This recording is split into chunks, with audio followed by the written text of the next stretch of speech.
R K Singh, क्या ये अब सीबीआई डायरेक्टर तक भी लीक पहुंचती हुई दिख रही है?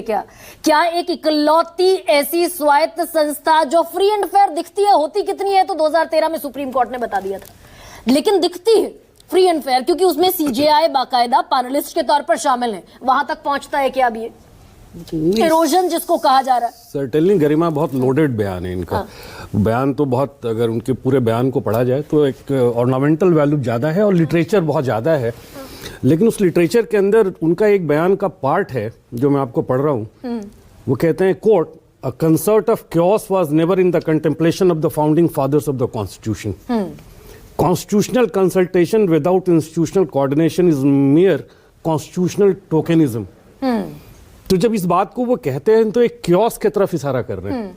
वो कह रहे हैं कि एक कॉन्स्टिट्यूशनल एनार्की की तरफ हम जा रहे हैं अगर सीजेआई होंगे उस पैनल। आप सोचिए, बहुत बड़ा बात है ये, बहुत बड़ी बात वो कह रहे हैं। वो कह रहे हैं कि अगर सीजीआई इस टाइप के किसी भी अपॉइंटमेंट प्रोसेस के पार्ट हैं तो ये कहीं कॉन्स्टिट्यूशनल क्योस हो रहा है। तो आप सीजीआई के कॉन्स्टिट्यूशनल न्यूट्रलिटी पे प्रश्न उठा रहे हैं, वो भी तब जब खुद आप सुप्रीम कोर्ट के आप खुद लॉयर रहे हैं, आप देश के उपराष्ट्रपति हैं, एक गरिमामयी पोस्ट पे बैठे हुए हैं, और वैसे टाइम में आप एक सीजीआई के ऊपर, कोई भी हो सकता है वो, आप इस तरीके का बयान दे रहे हैं, तो are you trying to create mischief और mistrust for a body which carries on the weight of millions of people of the subcontinent? क्या ये एक रास्ता बनाने की भी कोशिश है क्या? Exactly यही हो रहा है। रास्ता बनाने की कोशिश है कि भाई सीईसी तो हो गया, अब सीबीआई डायरेक्टर जो इकलौती एक स्वायत्त संस्था है जहां पर सीजीआई है,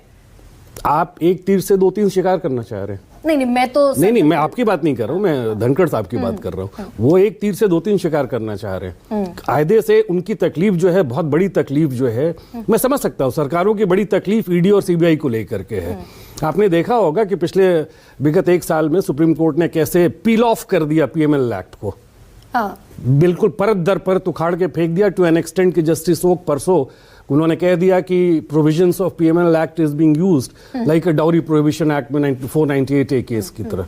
तो आप समझ लीजिए कि इनका पूरा मसौदा ये था कि किसी तरीके से हम इनके अपॉइंटमेंट प्रोसेस को इतना इंसुलेट कर दें एंड प्रो गवर्नमेंट कर दें कि मनमाने तरीके से अपनी अपॉइंटमेंट करते रहें। और जिसको कहते हैं, हम तो बार बार कहते हैं कि और ये होता भी रहता क्या आरके सिंह, अगर ईडी के डायरेक्टर जिनको 2 साल के लिए चुना जाना था, 3 बार 1-1 साल का एक्सटेंशन दिया, सुप्रीम कोर्ट को कहना पड़ा अवैध है, कानूनन गलत है, तब जाकर संजय मिश्रा की विदाई हो पाई ईडी के डायरेक्टर के पद से। क्या सुरखाब के पर लगे, सुप्रीम कोर्ट ने कहा संजय मिश्रा में। ये सरकार के लिए बहुत ना ब्रेजन शेम का एक विषय था कि जब सुप्रीम कोर्ट को इस टाइप का बयान ऑब्जर्वेशन देना पड़ा। और अब supreme court never feel very comfortable red flagging the government, ये काम उनका नहीं है, लेकिन उनको मजबूरी में इंटरफेयर करना पड़ता है।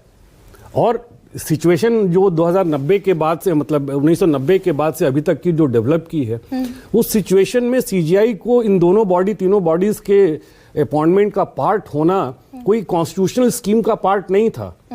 ये सरकारों का ये गलत दुरुपयोग जब इस संस्थाओं का शुरू हुआ तो अल्टीमेटली सीजीआई को उसमें इंटरवीन करना पड़ा। और अगर सीजीआई इंटरवीन कर रहे हैं तो उसकी न्यूट्रलिटी बच रही है। एक लोगों का कॉन्फिडेंस है भारत के सर्वोच्च न्यायालय पे, और वो कॉन्फिडेंस को वो रिफ्लेक्ट करते हैं वहां पे।